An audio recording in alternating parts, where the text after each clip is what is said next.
Bonjour, je m'appelle Jean-Jacques Nantel. Dans le débat sur l'indépendance du Québec, beaucoup de gens n'ont pas compris l'extrême importance économique que peuvent avoir les accusations de racisme. Des accusations qui valent des milliards de dollars.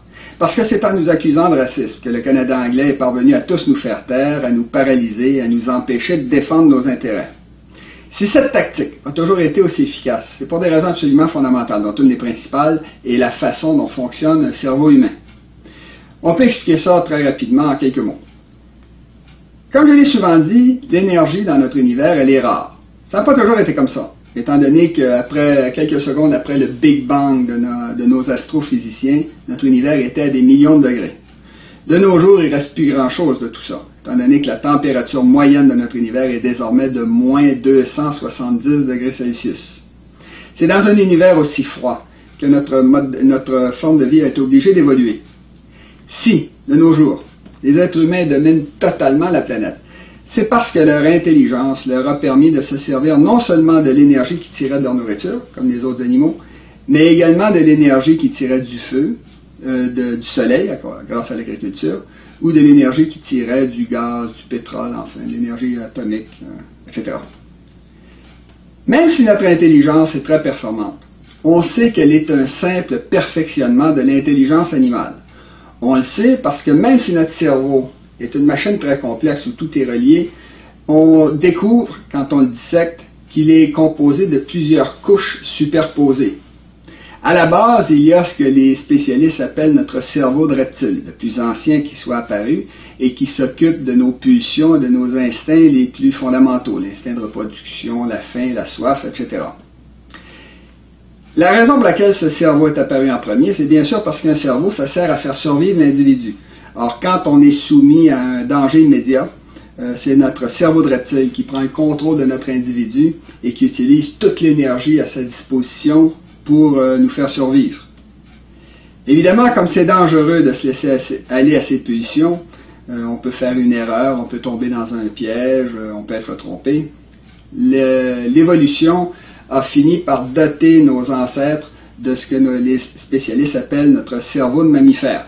C'est le cerveau qui est par-dessus notre cerveau de reptile. C'est déjà un cerveau qui est plus intelligent, étant donné qu'il s'occupe de nos souvenirs, de nos émotions, de nos centres du plaisir, etc. Par la suite, l'évolution a également doté nos ancêtres de ce que les spécialistes appellent le néocortex. Le néocortex, c'est la masse de cellules qui enveloppe tout le reste de notre cerveau. C'est notre néocortex qui pense et qui réfléchit, qui est capable de comprendre la vérité, c'est-à-dire la réalité du monde dans lequel nous vivons.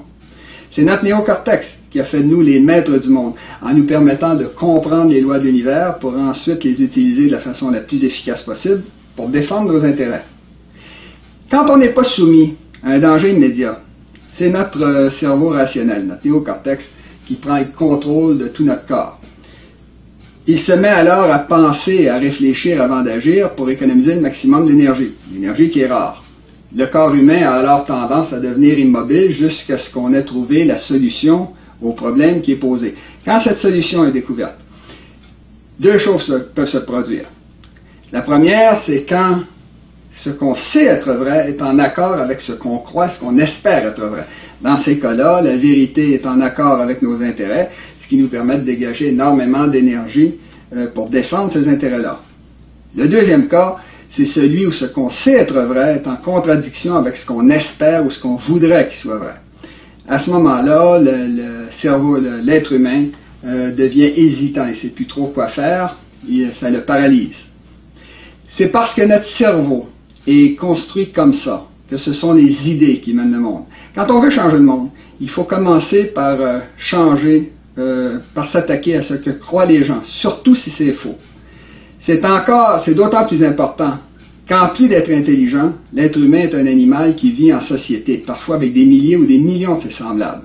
Alors, pour pouvoir vivre dans une société coopérée, sans que tout le monde utilise la violence pour défendre ses intérêts privés, il faut que la société se donne des règles sociales, des règles morales, qui dit à tout le monde qu'est-ce qu'ils ont le droit de faire et ce qu'ils n'ont pas le droit de faire.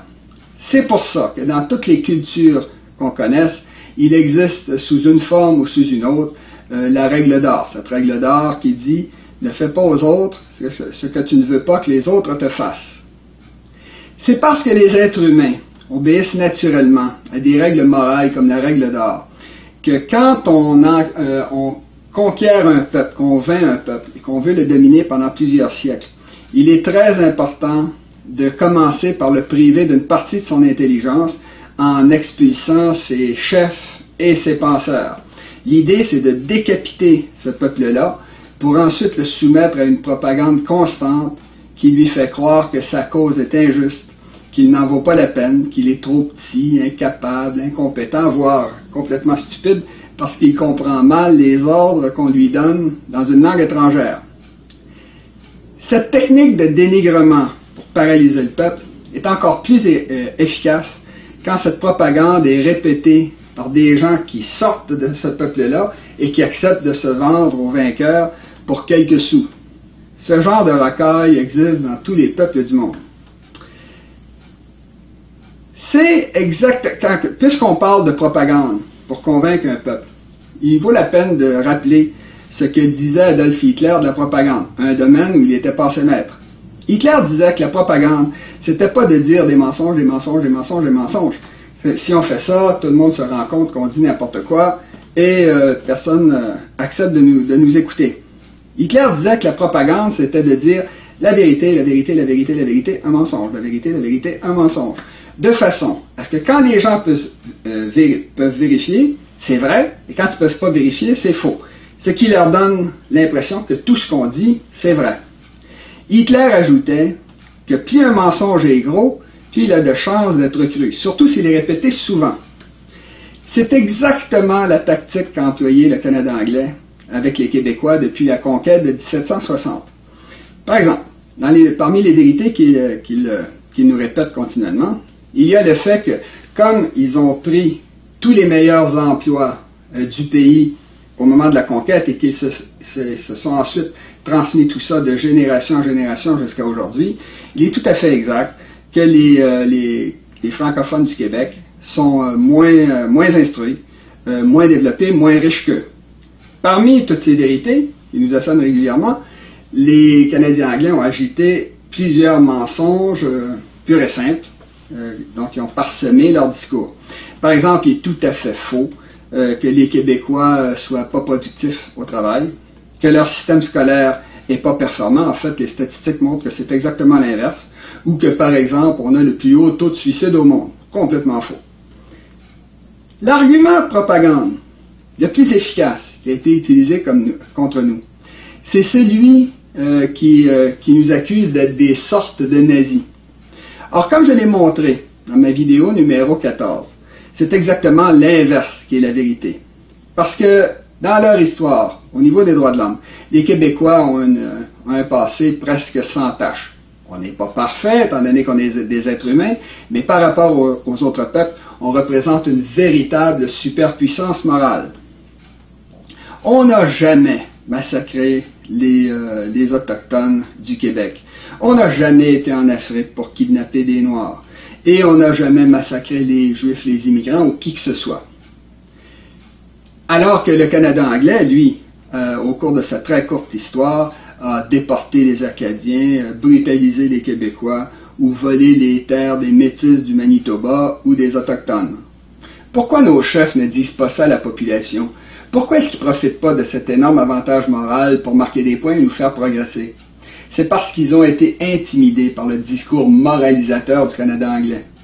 Au Québec, l'immense majorité des immigrants votent d'une façon totalement immorale. En avril 2014, ils ont appuyé massivement un parti libéral qu'ils savaient complètement corrompu. Alors qu'ils se disent eux-mêmes contre le colonialisme, quand il y a un référendum sur la souveraineté, ils se regroupent massivement avec le Canada anglais pour que celui-ci puisse continuer de nous dominer et de nous écraser. Autrement dit, les immigrants font l'inverse de ce qu'ils disent eux-mêmes être le bien. Ils font le mal.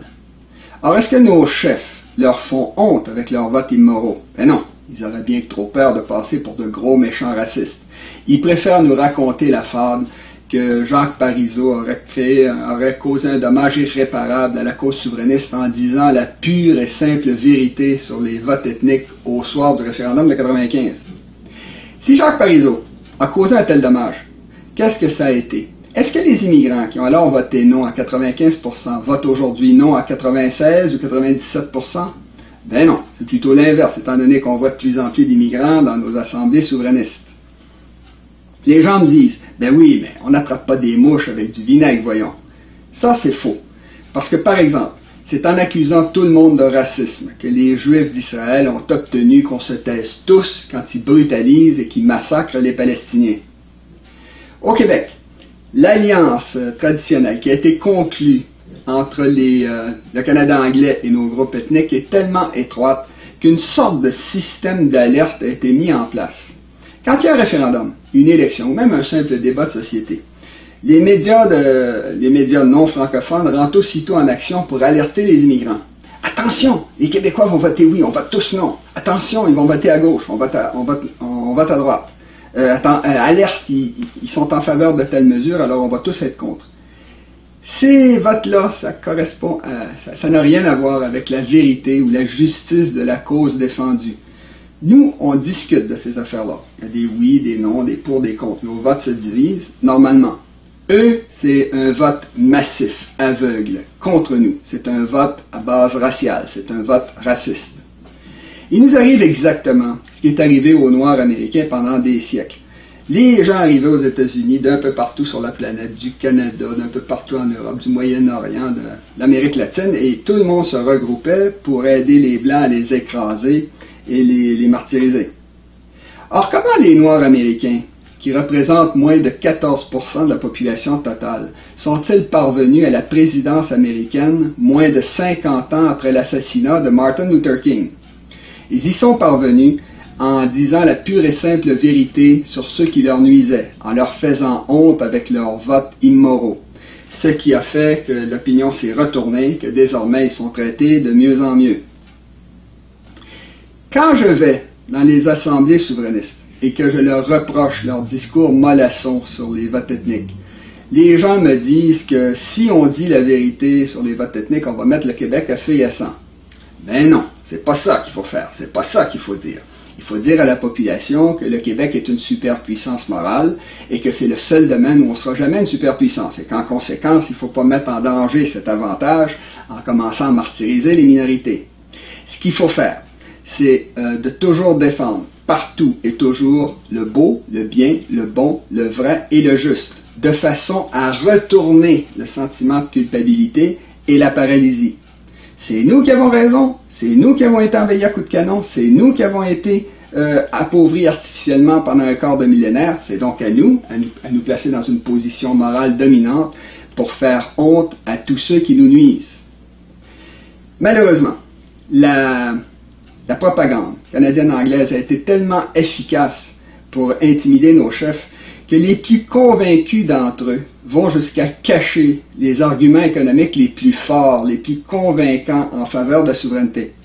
Ils ont peur de faire de la peine à ceux qui nous volent depuis un quart de millénaire en disant à la population du Québec qu'un Québec souverain va agir comme un pays normal, c'est-à-dire qu'il va exiger des Canadiens anglais qu'ils paient des frais de traversée quand ils vont venir abîmer nos infrastructures en traversant le Québec avec leurs voitures, leurs camions, leurs trains, leurs bateaux, leurs pipelines. Il s'agit ici de milliards de dollars, mais nos chefs ne veulent pas en parler. Ils veulent jouer aux rassembleurs, au Pacifique. L'actualité n'arrête pas de nous fournir de nouvelles preuves que le Canada anglais nous vole. Par exemple, Ottawa va nous faire financer une partie de la longue ligne électrique sous-marine que Terre-Neuve veut construire sur un chemin beaucoup plus long que normal pour contourner le Québec. Nos chefs disent à peu près rien. Plus de 80-90% du coût du nouveau pont Champlain vont être dus au fait qu'il y a d'immenses bateaux qui passent en dessous du pont et qui se dirigent en Ontario sans rien payer au Québec. Or, le gouvernement fédéral va forcer les automobilistes québécois à payer la totalité de ce coût-là par voie de péage. Nos chefs ne disent à peu près rien. Pendant plusieurs décennies, les compagnies pétrolières du Canada anglais ont pris tous les profits qui provenaient de la traversée du pétrole qui traversait le Québec sans rien donner au Québec. La ville de Mégantic explose et 47 Québécois meurent. Et que font les compagnies qui sont responsables déclarent faillite et laissent les Québécois payer la totalité des pots cassés. Or, que font nos chefs quand ça arrive? Ils nous disent qu'il ne faut surtout pas profiter d'une catastrophe pareille pour essayer de marquer des points politiques. Ils laissent passer. Ce qui fait que, présentement, les compagnies pétrolières disent que dès que le système de voies ferrées va être rétabli, ils vont recommencer à exporter du pétrole de la même façon. Un autre exemple de ce que je dis, c'est que pour cacher à la population que la minorité anglaise au Québec nous vole nos taxes pour financer ces institutions, par exemple ces 3 universités, nos chefs ont inventé des expressions gentilles qui veulent rien dire. Par exemple, ils parlent du sous-financement des universités françaises. Quand la population entend ça, ce qu'elle comprend, c'est pas qu'elle se fait voler ses taxes, c'est que le gouvernement de Québec ne donne pas assez d'argent aux universités françaises. Depuis l'évêque et Parizeau, nos chefs ont été tellement pitoyables que le Canada anglais a facilement pu contre-attaquer dans le domaine moral avec sa charte des droits et libertés, ses accusations de racisme, l'idée qu'en cas d'un référendum gagnant, les Québécois seraient soumis non pas à la loi de la majorité, mais à la loi de la minorité. Ou encore l'idée que le Canada pourrait alors utiliser son armée pour venir nous voler du territoire. La Cour suprême, qu'ils ont consulté sur le sujet, ne les a pas suivis dans cette logique guerrière. Elle leur a même ordonné d'aller négocier avec le Québec si jamais ils gagnaient un référendum. Le domaine où la contre-attaque des fédéralistes a été la plus efficace, c'est dans le domaine des droits aborigènes. Toujours pour ne pas passer pour de gros méchants nazis, nos chefs ont laissé croire à la population que les aborigènes avaient tous les droits, qu'il fallait qu'on se sente honteux, et qu'il fallait leur payer des sortes de réparations. Les aborigènes, eux, ils ont trouvé ça bien commode, la théorie voulant que les Québécois n'étaient pas chez eux au Québec. Une théorie qui est seulement valable ici, parce que partout ailleurs, c'est pas pris au sérieux. On est rendu tellement creux dans ce domaine-là, que lors de la crise d'Oka de 1990, les Mohawks, qui ont commis plusieurs génocides dans leur passé, se sont crus autorisés à tuer un policier et à menacer toute la population de la région de Montréal. La situation est encore plus ridicule dans le cas des Abénaquis et des Hurons, qui n'ont pas de droits ancestraux au Québec. Ce sont des réfugiés qui sont arrivés après nous au Québec. Ils sont venus du temps de la Nouvelle-France pour nous demander de les protéger contre leurs ennemis, ce que nous avons fait. Il commence à être temps que les Québécois se débarrassent de leur culpabilité d'importation. Oui, c'est vrai, les Blancs ailleurs sur le continent ont brutalisé et dépouillé les aborigènes. En Amérique latine, aux États-Unis, au Canada, etc. Mais pas nous. Du temps de la Nouvelle-France, les aborigènes étaient libres comme le vent, ils avaient des territoires qu'on respectait, et on les traitait comme des amis, des alliés, des clients. De nos jours, on les traite tellement bien que Mathieu Kounkam, qui est un des chefs cris qui criait le plus contre le Québec, en est rendu à donner le Québec en exemple au reste du Canada sur la façon de traiter les aborigènes.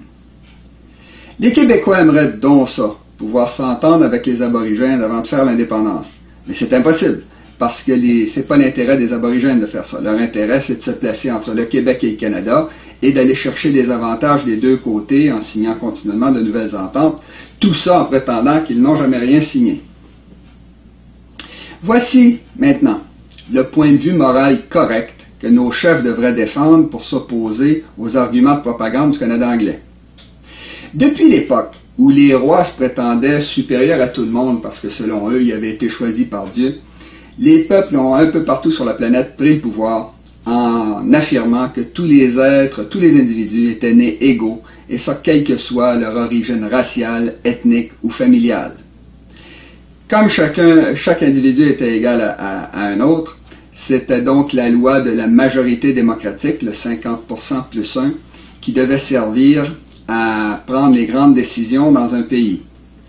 Dans les pays modernes, autrement dit, la population est toujours au-dessus de la Constitution, du gouvernement ou de la Cour suprême, et elle prend les décisions à 50% plus un vote. C'est ça le point de vue démocratique correct, le point de vue moral correct. Et dans les pays modernes, pour empêcher qu'un nouveau dictateur prenne le pouvoir et se mette à voler tout le monde, les constitutions divisent le pouvoir en trois. Premièrement, il y a ceux qui font les lois. Ça, ce sont les élus du Parlement. Deuxièmement, il y a ceux qui appliquent les lois. Ça, c'est le gouvernement et ses fonctionnaires.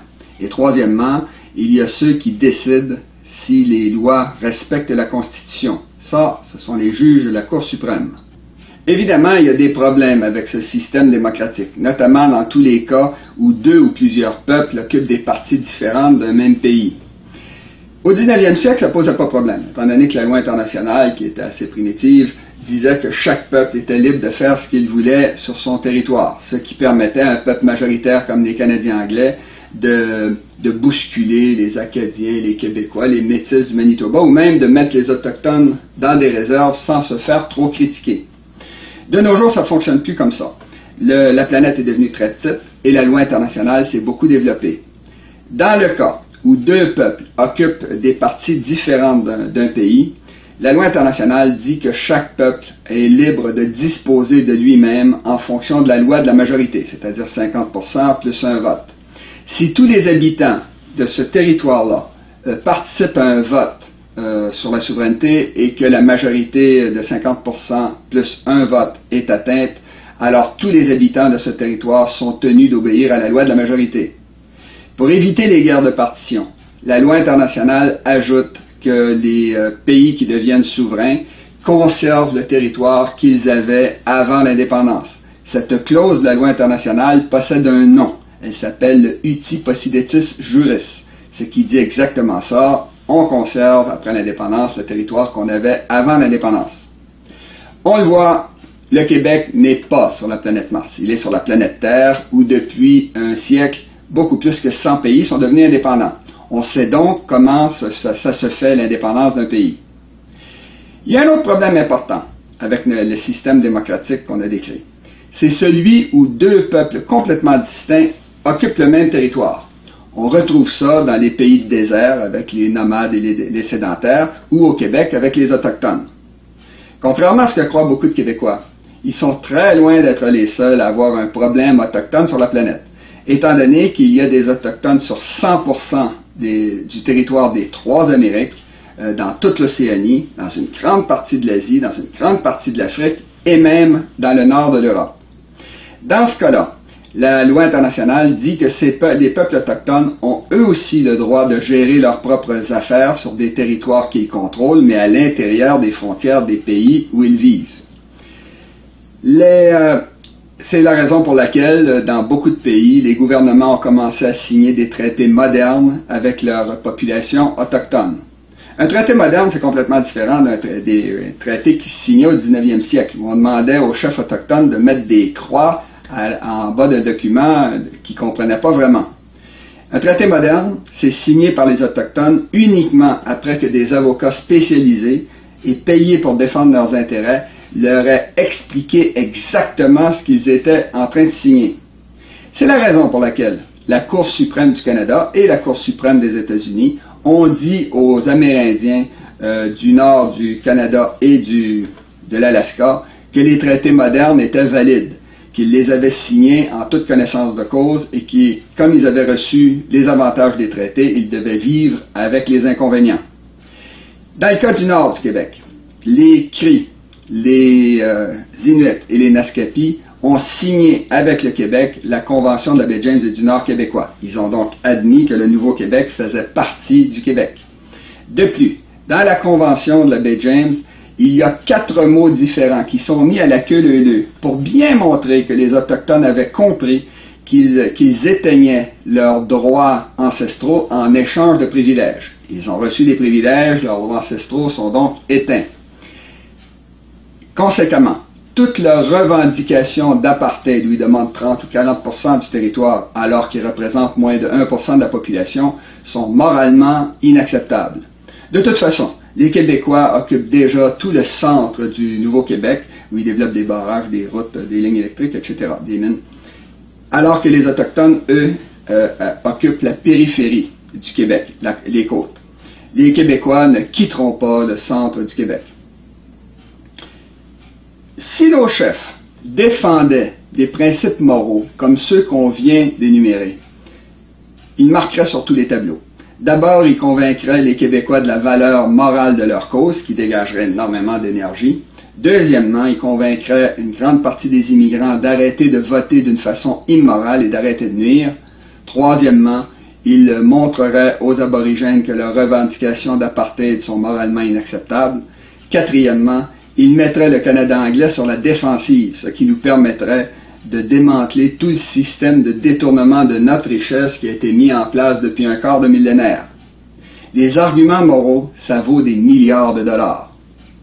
Est-ce que vous avez aimé la vidéo que vous venez de voir? Moi, je crois qu'elle est importante. Alors, j'aimerais que vous m'aidiez à la répandre largement autour de vous. À la prochaine.